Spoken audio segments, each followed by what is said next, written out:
I was making a lot of money, but then I was broke. So, and I always give personal examples here, just to help us in our financial freedom, our personal development, and lifestyle as well. So the first thing that I would say that I started to do to pretty much stop living from paycheck to paycheck was budgeting. So I started to write down, my expenses.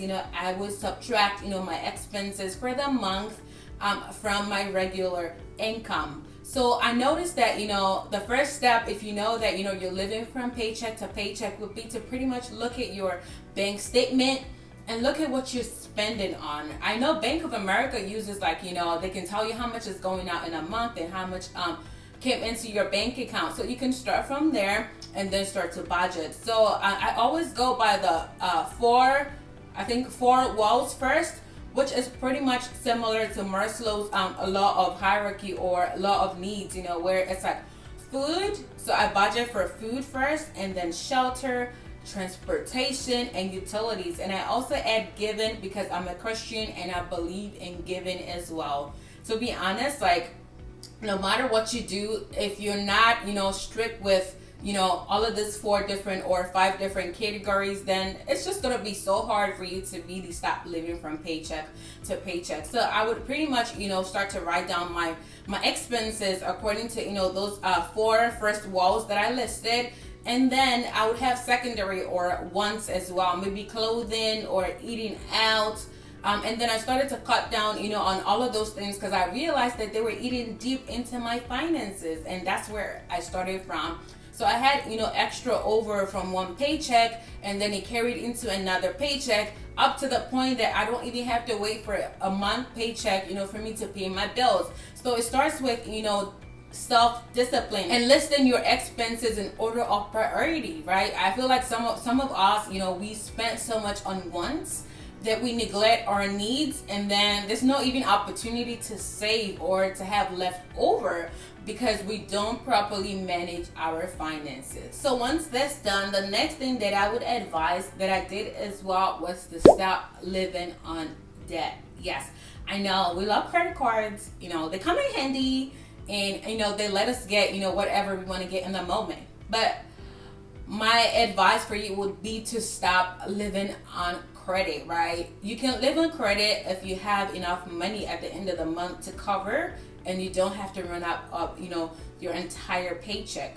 But to be honest, if you're buying things that you cannot afford, if you're buying things with the hope that maybe you can pay down a year from now, it's probably not necessary, right? You need to stop living on debt and start to live on your income and how much you have. The truth is that, there are just a lot of things that, companies used to lure people into getting credits. Today you go into the store, you go into Target or whatever, and they're like, oh, you can get a credit card and you can pay instrumentally. Trust me, you are paying interest on all of those things that you're paying back. If you don't pay down your credit card in a month, they will charge you, except you have a 0% interest, credit card, which usually only lasts for about a year anyways. So you're paying interest for using someone else's money, and when you compound that money over time, to be honest, you're really paying a lot. So my advice would be to pay down your debt and stop living on credit. If you don't have money to pay for stuff, I would say wait it out, right? One thing that I do is if I see something that I really like, that I'm interested in buying, and I know that I don't have money for it or I didn't budget for it in that month, I just wait it out. I wait for about 24 to 48 hours, and to be honest, 80% of the time, I would feel differently the next day, and I would not feel like buying it anymore. So if you feel like, you're always spending, you're such an impulse, buyer, you spend, right at the moment, I would advise you to start to look into waiting it out and seeing if in 24 hours or 48 hours you still feel like, buying that thing that you wanted to buy. Most likely you wouldn't feel like it, and then you get to save money, or you even get to save, you get to prevent, putting an item on credit card. So my advice would definitely be for you to stop living on credit, stop living on debt, stop living on instrumental payment, and start to cut your coat according to your size. My next point will be to save early enough for big expenses or major purchases, right? You know, it's almost summer. Everyone is planning vacation right now. Most people that don't live paycheck to paycheck, or most of these billionaires or wealthy people, they plan ahead. Like many people would actually book out vacations 18 months before the actual vacation, and guess what, they get to save a lot of money. Most people, you know, if I were going for vacation in June 2022, many of these billionaires will book it out in December of 2020, just so that they get discounts and they get to stay in the best places. And then it's like we waited out until like the next month, and then we end up paying triple of what we should have paid for. So if it might be too late for the summer, but if you're watching this, I would definitely advise you to start to book, you know, or start to make major purchases or save for major purchases right before, you know, way before you intend to make such purchases. So for instance, the vacation, if you're going on vacation next year, you should start to, you know, make arrangement for it right now, and you'll be shocked that you might end up, you know, paying 2 times less than you'd have paid for last year. And look at inflation, for instance. Everything is so expensive right now. So if you and I were going to Puerto Rico, right, and I booked my vacation last year, I'll probably be paying 2 times less than what you're going to be paying if you had to book it right now. If you also want to buy a home, I would encourage you to start to save, you know, way ahead, so that you don't have to, you know, dip and you don't have to rush, you know, save in the moment. That would also affect other things, or you then have to put other expenses on credit card because you're trying to make a big purchase that you didn't plan for.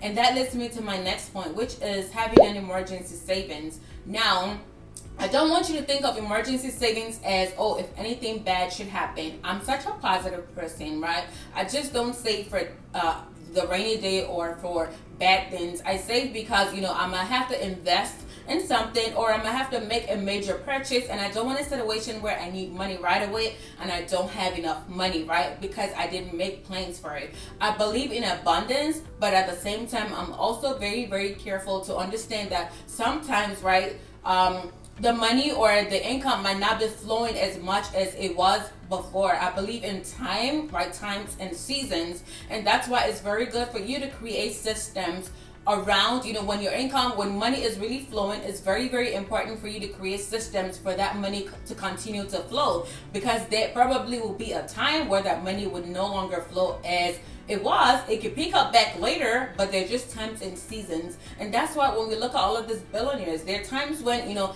Apple is not making sales as maybe it was making last September, but they're still able to keep on going, right, because of the systems that they have created around making wealth. So you also want to start to, you know, encourage and introduce that as well. Always think about creating systems for income to continue to flow, right, so that in the instance that there is famine in Egypt, you still have a lot of food, right, because you planned and you prepped for, you know, times and seasons where it might not be flowing as much as it was flowing before. My next point will be a very obvious reason, of course. It will definitely be to get a side hustle, or just get another temporary job, you know, to be able to support you. Your paycheck might be so little, but then you must learn to live, you know, to cut your coat according to your size first, and then think about, you know, generating more income. Honestly, it's 2022. Like, no one is living on one income anymore, especially if you are working towards financial freedom or early retirement. So I'll definitely encourage you to check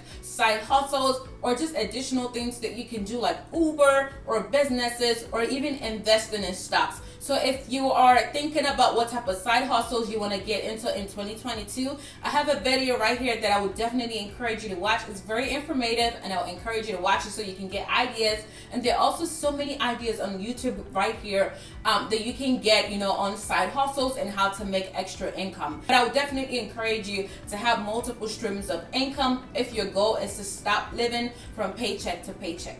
So the final point, which I'm actually starting to really get into, is meal prepping. So meal prepping would, you know, prevent you from ordering food out or eating out. If you prep for it, let's say on Sunday, you prep for, what you're gonna eat for the rest of the week, and maybe just decide to eat out for one day, maybe Thursday, but then you've got enough food, at home, then it'll be easier for you to, spend less on feeding. But if you were thinking about, how to cook, on Monday, Tuesday, Wednesday, you might get tired. You never really know how your week is gonna go. So I would definitely encourage you to get into meal prepping and meal planning if you haven't already started to do so. So you can pretty much, meal prep or cook on Sunday for their entire week, and you don't have to worry about spending extra money on eating out, or ordering food. So you definitely want to get into that. And then meal prepping is also good for you because you get to eat healthy food, right? And we all need that for our body. We all need that for our mental health, our physical health, even our financial health. We need to eat healthy to be able to think smart and think of how to make money smart as well. So I hope this video has been super helpful to you. Please remember to hit the subscribe button if you haven't already done so. And follow me on Instagram at FabulousOP and on TikTok at FabulousOP as well. And remain blessed. I will see you in my next video. Bye.